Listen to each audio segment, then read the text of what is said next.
Okay, I hope some of you came over from the other channel over here to Paint It Simply. We're going to paint a rose, and I'm going to, in the Paint It Simply program.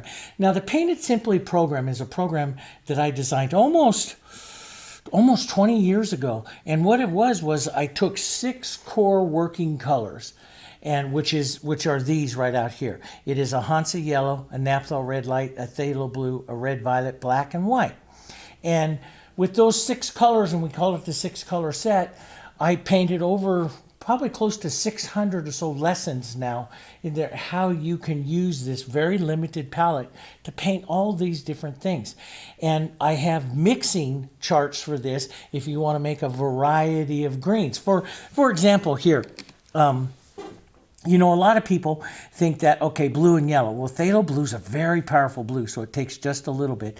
And blue and yellow is going to give you a nice green. And you can drive it into a blue green, or you can drive it into a yellow green.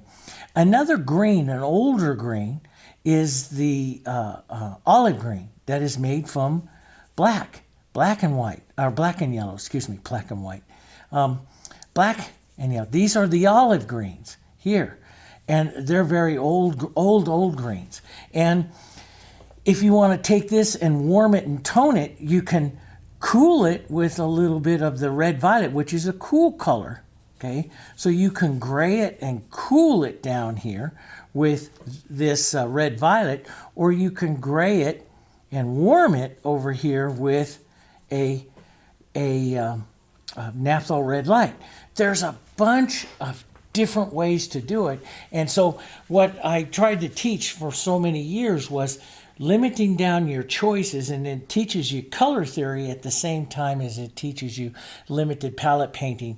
And when you don't have a tremendous palette out there with a lot of color choices, your learning actually comes faster because you don't have all of those color choices to confuse you, if that makes sense. We keep painting simple, okay? So that was a core concept, okay? And so I have lots and lots and lots of videos on that. And if you search anything, just type in Paint It Simply and you'll go that. We have a website, Paint It Simply. And if you go over to jansonartstudio.com, you go into supplies and palettes and mixing down there in the lower menu, you'll see I have all different kinds of ways to make palettes, background colors, all that kind of stuff from 6 colors. What you have to remember is, if you print out a photo on your color inkjet printer, you're printing with 4 inks, right? And so those 4 inks can make anything. It is yellow, it is cyan, it is magenta, and black. Those are your 4 inks. And so that color photo you're looking at is printed with all of that. We should be able to paint that the same way. Okay? So there's a lot of concepts in the program, and you can paint with it for years and do wonderful things. But I promised you we were going to take this rose here, this blob, and we're going to turn it into a rose, okay? One of the things that breaks, and I'll be serious with you guys, because I read all of your comments. I can't always comment on all of your comments, but I read every single comment, every single one that comes into our channels. And one of them that breaks my heart is when people say they can't do it. Oh, you're great, you're talented, you can always do that. No, I'm not. I never was. I was a chemist. And for years, no one wanted to paint my roses. And I kept practicing and telling myself that I was going to learn how to do it. And I did it. But I had to go to the Dutch techniques to really teach me, because I'm a left-brain, logical, analytical painter that follows formulas. Okay, and so once I started to study the Dutch, I can do this. One reason why I really like the Dutch, it gives you a pathway.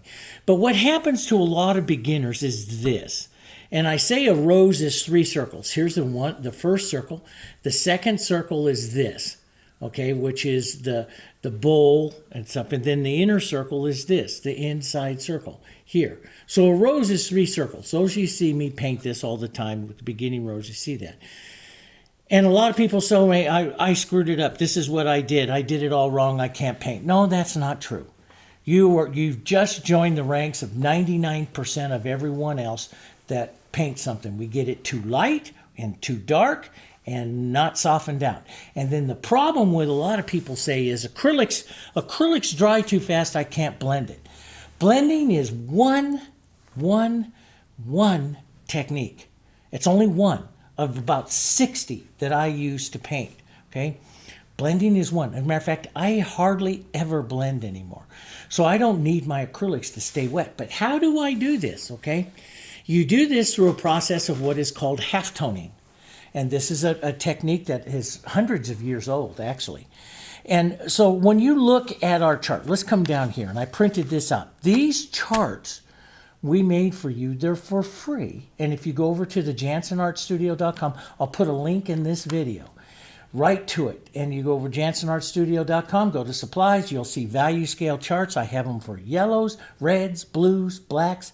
These are the value scale charts, okay? And you can see right here from here where my mistake is. Right here I have white, right there, and I have my dark violet, which is right down there. I have nothing in there here which helps that rose soften out. These are cooler colors. These are warmer reds right here. Okay, so we're going to work on temperature. We'll work on that. But let's just paint a pretty rose. So what do I have to do to make this pretty? What I don't have is all of this. That's what I don't have in my rose. And I've got to add all of this. And so what you do is you go in and you do a process called half-toning, okay? And that softens it. Now, half-tones don't blend. Half-tones are strikes of color of a specific value, or what we call tone, to a color. And it goes in to do one thing, soften the exchange between two colors. So let's look at this, okay? So I've got a 10 out here, right?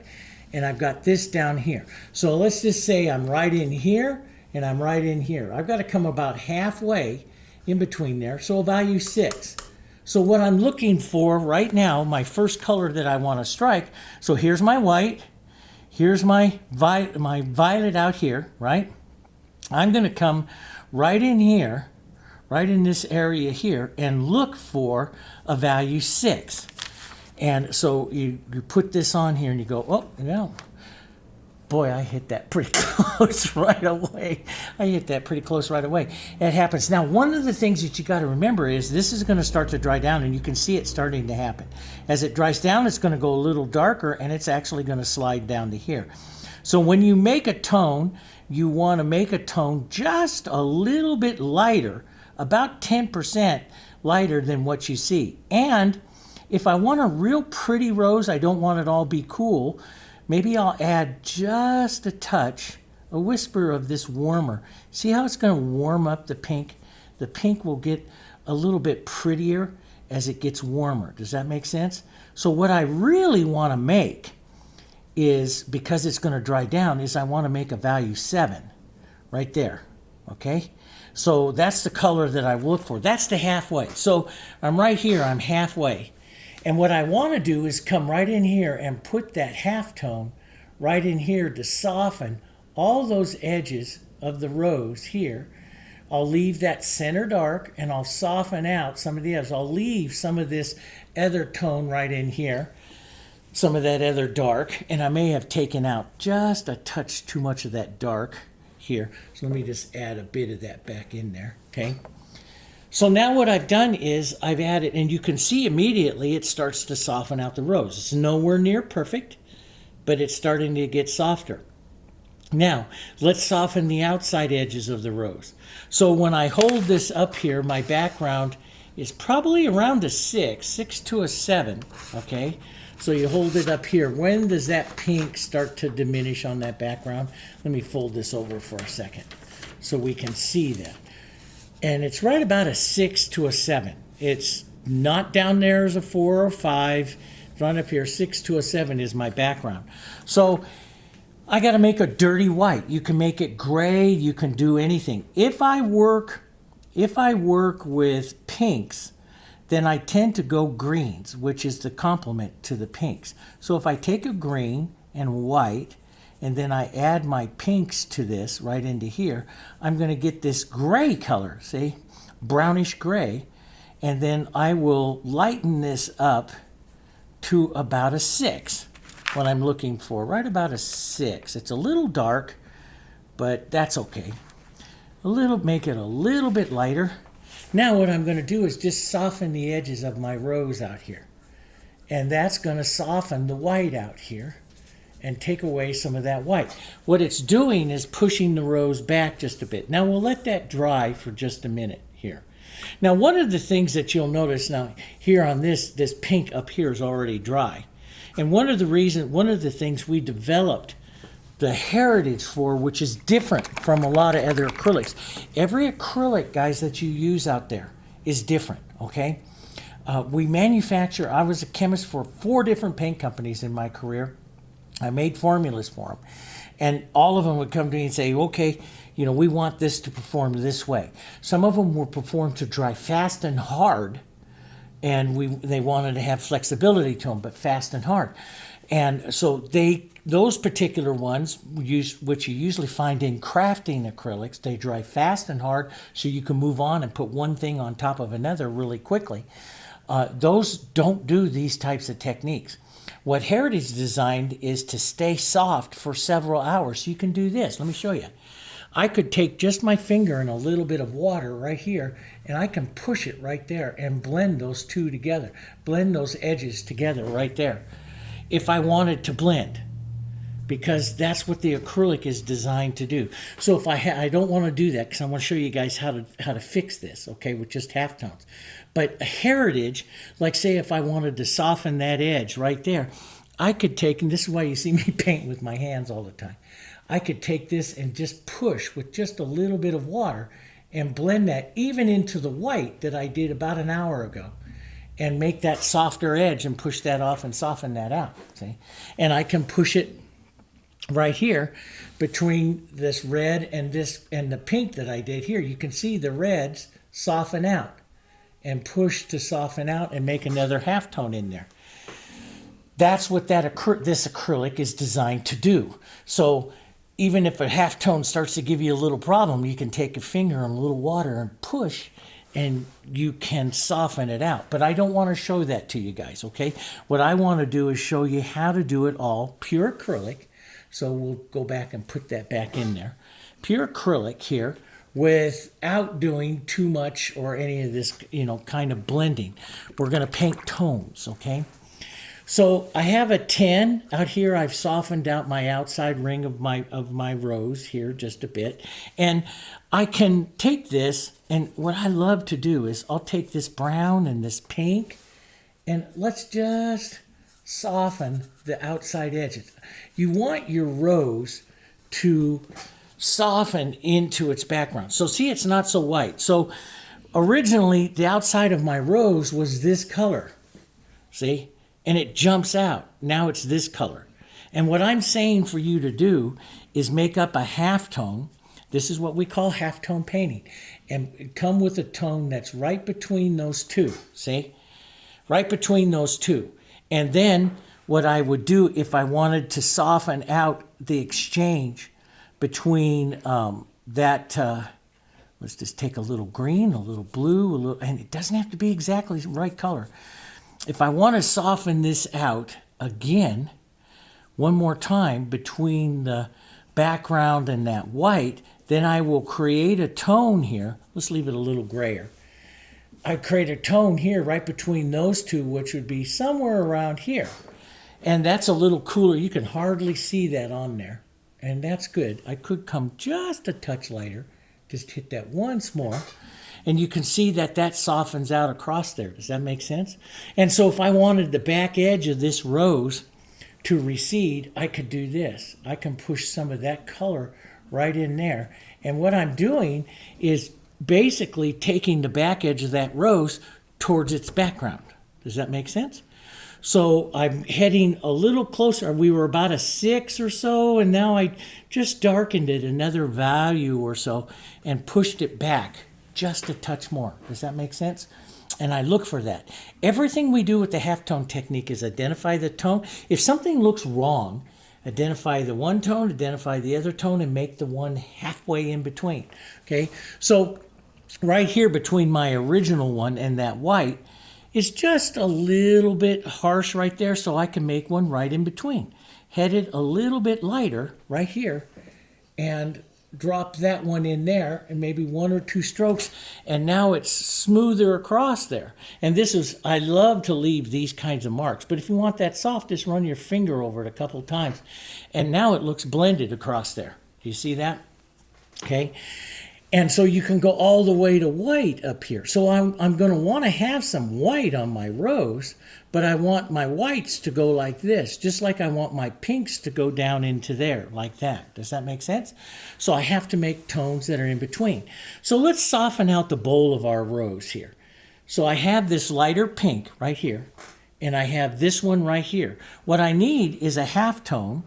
So I'll take this here's my pink, here's my dark. I'll take the dark, maybe a little bit of the red, maybe just warm that just a bit, and a little bit of this. And I will make a value. What I want to do is, if this is a 2 and this up here is up here by a 6, I want to come right in here. Does that make sense? I want to come right in here about a 4. Let's take that 4. Let's get this down to about a 4, maybe a little bit redder, but right about a 4. It's a tiny bit lighter, but it will dry down. And let's just drop some 4 in there. Now, I don't have too much room because my original 2 here, 2 or 1, is a little small, so I'll just strike that one right there with that again. Okay? Now, what I have to do is, remember, it goes to both sides. So let's just take this and let's just strike it right there. And let's just strike it right here, right along that edge right there. And if you want anything to soften out, you could use a little water, but I don't. I'm going to show you with the tone. So now I have those 2 right there, and then I'll just come right in between. Yeah, this is a halftone, and this is the refining of the halftone.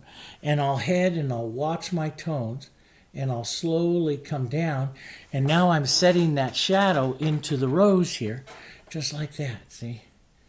Just like that, and setting that tone in. Now I'll come out of the rose, so I'll come back up to here. Let me add just a little bit of water.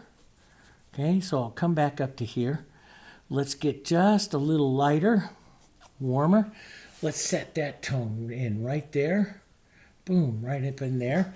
Now what have I got? A tone right between those 2, so I've got it right in between those 2, and I'll come right in between those 2 with this other halftone and soften that right across, right through there like that.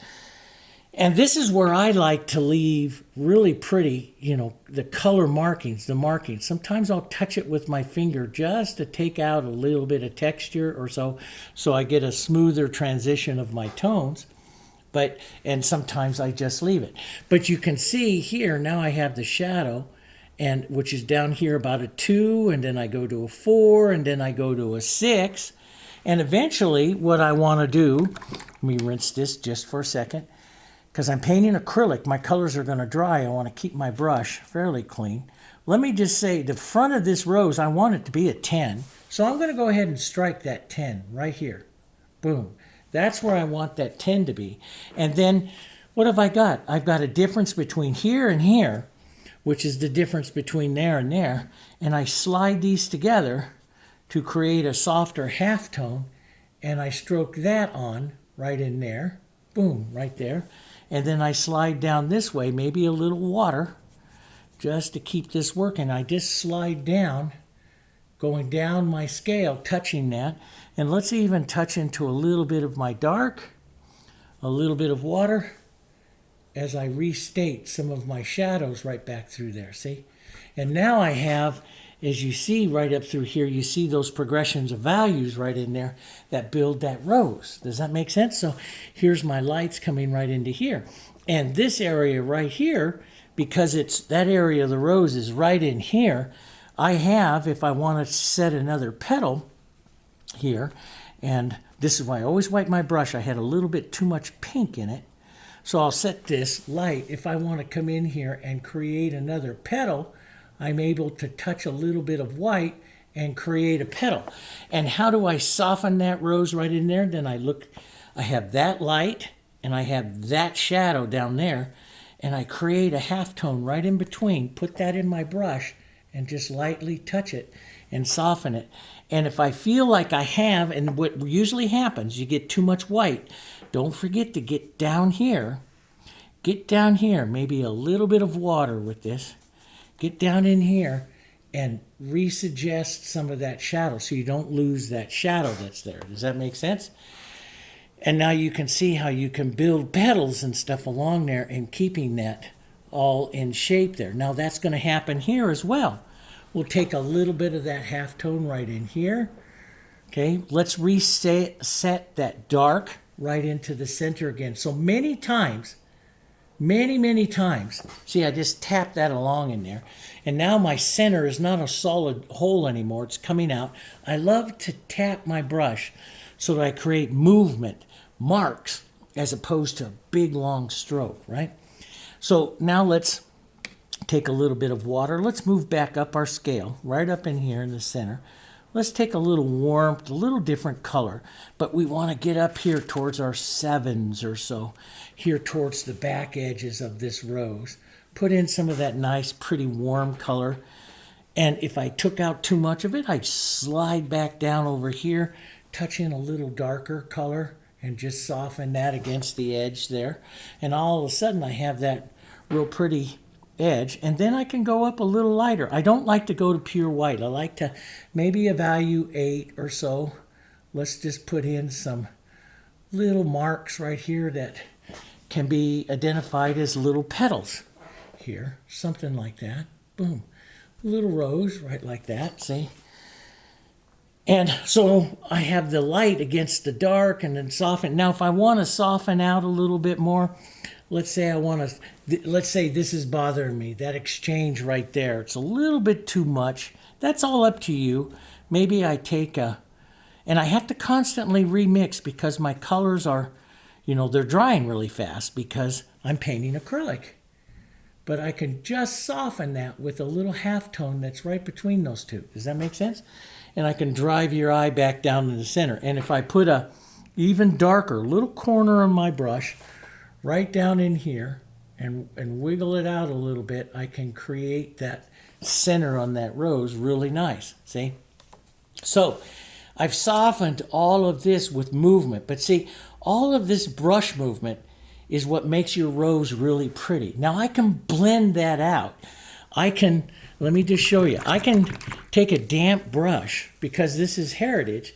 I can take a damp brush, and I don't like to do this, but I can take a damp brush and start running through it and see how it's blending. See how that blends? Boom. You take it out. Because it's heritage, it will not get hard for hours.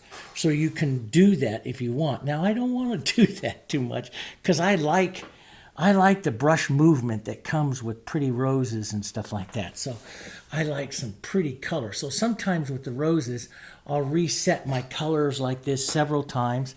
And I'll come back up here. I'll pick up some warm tones. And this is just what I like to do. I like to push some warm tones in there. I like brush movements in my roses. I find those brush movements just add so much interest. And I love these two colors together. The red violet and the Naphthol Red Light. They're pretty colors. It's pretty colors. And so I like to work those colors together like that and leave little marks. I don't like them to be too blended out. But now look what happens out here. See how soft that is out there? Now, if I want to continue, let's just add a little water. Let's just take some of that medium tone out here and soften the outside edges of a rose. And you can just run it around with your finger if you want. But now I have a real pretty area that I can just take some of this pink and I can go right up here by my 10, and I'm going to use a technique I call petal edging, where I draw it. So I'm going to put white right on the edge of my petal, right on my brush. Do you see that? And then I can lean over up onto that edge, and I can draw the petal. You see how I rotate my brush down? And it's almost like I draw the petal. Now, as I'm pulling this across, I still have a lot of light there, right? And it's not softening out. You have two ways to soften it out. What I like to do, if you're pure acrylic, you pinch wipe your brush and you go down in value. head back down in value and put a half-tone stroke onto that and soften that out. And you can walk that across the petal a little bit if you want to soften a bit. But all of a sudden you have a petal in there. Does that make sense? So you load the edge, you rotate over onto the edge and draw it, just like you were tracing on the petal, drawing it in. And those petals all come into this area. If this is what we call the calyx of the flower, right? Which is right down in here. So this is where the flower, the calyx, where it's all going to join in right down in here. Does that make sense? Okay, so that's where so this becomes my target. That's where all my petals come in. So if I'm going to add another petal in here, maybe I'll take a little pink and a little edge. And eventually what happens, what I'm doing is watching my entire painting here, from my lights to my darks and my values in between. Does that make sense? And I like to, when I'm painting a pink rose, I like to sometimes take that pink a little warm, sometimes a little cool. But I'll add a little pink, I'll edge in a little bit of white, I'll take that, I'll lean over to the edge, I'll kind of follow that idea of the circle, I'll draw the next petal in, and as I start to watch that starts to get too white, I come back, I pinch wipe some of that extra white out of my brush, go back to my pink for the halftone and put that halftone stroke right there, which softens it right to the edge of the petal. Do you see that? Okay? So do not, please, okay, please. The habit, guys, is you're going to keep going with that white, and then your whole flower is going to get white, and you don't want to do that. You want to do just 1 or 2 marks with the light color. Stop. Stop. It's okay to do that. Pinch wipe your brush. Go back towards your midtones, your halftones. Put that in your brush and soften your effect. And I can slide in here with just a little extra color. Maybe I want to add another little petal right in there. And I will do 1 stroke there, just 1. Maybe head here a little bit more pink into it and give just the impression of that one right out there like that. So it changes a little bit. All of that becomes a signature of how you paint your roses, you know, how much you want to have in there. So here comes my middle tone. This is just water. I just add a little water. See, even though this is dry, the one thing nice about the Heritage is it will reconstitute, see? It all reconstitutes with water. So you can use just water to get back some of your other little softer tones that you can use out in other places to soften some of the back edges and stuff of your roses. So I can use light color right here to draw a few little light petals like this and draw around here. And then all of a sudden I start to have a pretty little rose. Let's take some of this color, we'll add a little water to it. Boom, this pretty color. Pick up a little bit of light. Let's come right down into here. And let's just pull in a pretty little petal right here. Now, I don't want to pull in too far because it's a light color coming into my shadow. I don't want to get rid of all my shadow. So I'm going to go pick up some shadow. Come back over here, maybe a little cooler, a little bit of water here. And if you're an extender painter, you can have some extender in there. See, there's one little shadow there. Right here, I can push that to soften, which is a quick way. But if I'm half toning, I would just create a color right in between the two and pull it through like that. 2 marks, and it looks like it's blended. Does that make sense? Yeah. And then let's just slide over here a little more shadow color coming. We'll take a little water. A little more shadow color over to this side. Let's deepen the shadow again. Go back, revisit some of our shadow over here because I'm losing some of it. Because as you paint with a lot of white, you tend to lose your shadows. And you'll see me in a lot of Paint It Simply lessons always tell you, restate your shadows. In other words, revisit them.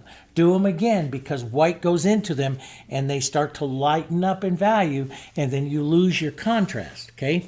Remember, our original shadow here was this color. And so you can see how we've lightened up. So I'm just going to restate that now. right in there, because as I paint, they tend to lighten up. Now let's just soften that. So I'll take a little water here, and sometimes I put out just drips of water right onto my palette. You'll see me in a lot of lessons, a lot of my books, I do that, and I just touch into a little corner of water as I need to move that color, to soften that exchange a little bit. And let's get it a little lighter. Let's head up to like a 7, the value 7 or so right in here. Maybe a little bit lighter right here. Push that edge on. That's how I like to paint, see? And that to me starts to make a pretty rose. And I love these two deep colors. Really pretty down in there. I just love that. Let's put a little mark of that right down in there. Now see, if I get it too far out, what do? You just go right up to here, walk up your scale, and just make a mark or two to soften that out. Maybe even a touch lighter if that bothers you there. Walk up your scale. And then did it too much, so I'll walk down my scale, and then I get a pretty little rose right there. Let's use that scale because that's just about perfect for there. See, I like to do this. Just lightly drag the brush over and it breaks the edges and it makes a pretty little edge there. And I can come in, just grab a little water here. I can come in, add anything. If I wanted to draw some more petals coming right in here, maybe there's a few of them coming in, pulling out some ideas of petals going this way, coming out this way. Here, always soften that with some exchange of your shadows. Maybe I really like to have a more powerful light up towards the front of my rose. So as I get closer, I start to paint just a little more light into the front of my rose, just like this, right? Now what happens? See, look at the difference between there and there. Now, I can put a halftone. You see me put a halftone, right? And sometimes when you're halftone, and a halftone is a beautiful way to do it. That's how I'd finish it. But just like I showed you, those of you worried, let's say you're really close and you like everything and you're afraid to put a halftone in there and screw it up, then don't. Just take your brush, rinse the colors out, just a little bit of water in it, light pressure. This is why I use the fusion brushes. They're light pressure. Barely touch it and just draw right across it a couple of times. Pull down, following that curvature, and you'll set that petal right where it needs to be, right in there. Let's just draw one more little light one, maybe right across here. That's kind of pretty, going right into there. See, I can just use that tiny little bit of light that's over here and just give the idea of some movement and some light. Build it. Let's just build a little bit. Let's be brave and build a little more light. Instead of using water this time, I'll show you the halftone. So you're here. That's where your deepest shadow is. You just want to make a mark right in between. So I want to come right back down here and just soften that just a bit, just like that. And make that pretty little rose just like that. And, as you to your outside edges here, when you get in and start adding your leaves and stuff, which I'll show you in all of the lessons, you can come in and start adding leaves. Let's just put a pretty little, maybe a warm tone, kind of a toned leaf in here, right like this. This is good. Add a little water. Those little water drops are really nice because they just add a little water and thin you out. But this is, like, say you want to put in some ideas of leaves. Leaves can come in and do a lot of the work of drawing and finishing your rose for you. So maybe you want to have a couple of leaves out here like that. These are painted simply leaves. I do them like this, and then I let it set for a second, and then I pull through like that to leave just a little bit of the memory of the color there. And I do like doing that. But greens, yellows, and blues, you can cool it down. Maybe a little bit of red violet into that will cool that color down and make it a little bit darker. And you can use that into some other colors and stuff, and make some pretty leaves and pretty colors into your leaves. You you know. But the Painted Simply does everything really, really, really simply. You can add black. Now you see in a lot of the other, like you see on the channel, on my main painting channel, you don't see me paint with black. Because I paint a lot of the Impressionist techniques of the 19th century, and they didn't use black. But in Painted Simply, I use black because it's coming from the Dutch, and the Dutch use black, okay? And so it's just, you know, what do you want to do? So here I can use this to negative paint in and make a pretty little rose there, pretty little idea of a rose. But that's how you do it. So we take that blob and we do that, and we can make some nice colors. I would probably maybe restate a little more dark right down in there because I like that real dark down there. And then how do you soften that? You do have two choices. Here I'm using pure acrylic, halftone. The other way is take a little water and just soften it. A lot of times you'll see me just go real quick with my finger, and that does it. But let's do the halftone. So we'll just put a softer little tone right in there and just soften that and maybe leave some of that bold. Let's lighten this up a bit as I come up here. So I soften that. And right in here, I'm watching the value. What value do I need? And that's going to take some practice. What value do you need in there? Identify your dark, identify your light, and then you come in with one. I can identify it, and I come in with one that's right in between the two to soften it. Does that make sense? I'll restate that dark just a bit more. There we go. And that's up to you. So if that little mark right there bothers you, you can do it with a halftone. You know, but like I say, if you got it really, really pretty and you're really close, just take a little water like this and just rub right over it and take it out and soften it out. Does that make sense? And even though the Heritage is slightly dry, you can do that because that's what the paint is designed to do. Okay, so that is that way. So when you sit there and someone says to me, oh, I screwed it all up, it looks like this. No, I just took a blob and painted it into a rose using the halftone technique. Okay. Now, if you don't know the halftone technique, of course you can't do it. But what I'm going to caution all of you, I've taught thousands and thousands of students around the world. I used to average 3 times around the world every year, my wife and I, for 19 years. We did that. In our first 10 years, we flew over 1 million miles, and we around the world teaching people some of these old techniques. There's techniques for doing anything, guys. Never, ever say you can't do it, because, and I don't allow my students to ever say that in the class, because my mentor told me, if you say you can't do it, you put a mental block right here in your brain, and it takes so many years to get that out of there, because every time you start to paint something, you'll remember I couldn't do it, and that will block you from learning. Does that make sense? So never say you can't do it. You can do it. You just need to know those particular techniques. And there's techniques for doing it. And if you make a blob of white with dark, you just go, wow, I just joined a very elite group of 99% of all artists out there who do that. Okay? We get too light, we get too dark. And so I've got to sit down and I've got to create a halftone and start to figure out how it is I'm going to paint a rose.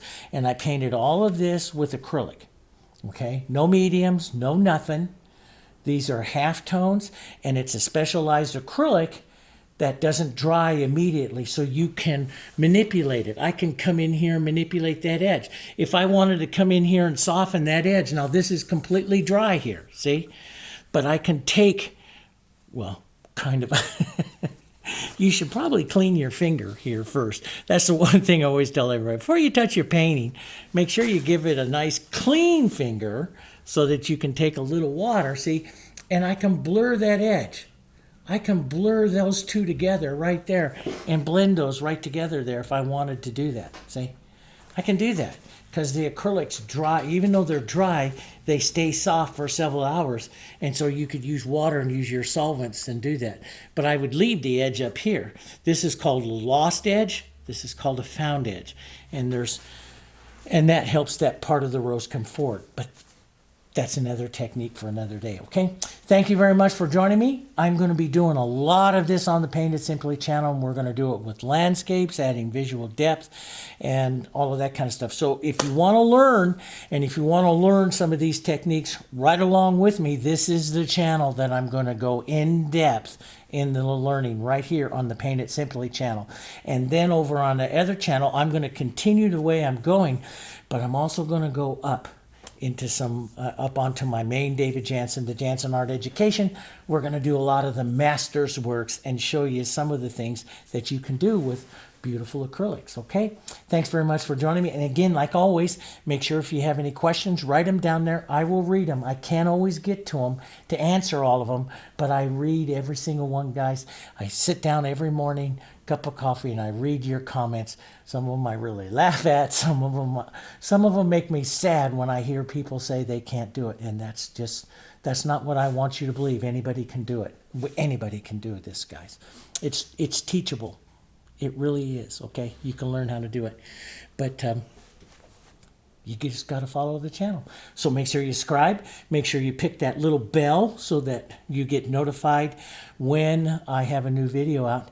And I'll see you guys right here on this channel for more technical stuff, fun stuff, building your skills. And I'll see you over on the Jansen Art Education, the David Jansen channel over there, as I show you more artistic stuff, from westerns to still lifes to landscapes to seascapes, you name it, we'll paint it over there. I've got that that swan that I want to paint too. And so that one's going to be really fun. Okay, I'll see you guys on both channels. Bye-bye.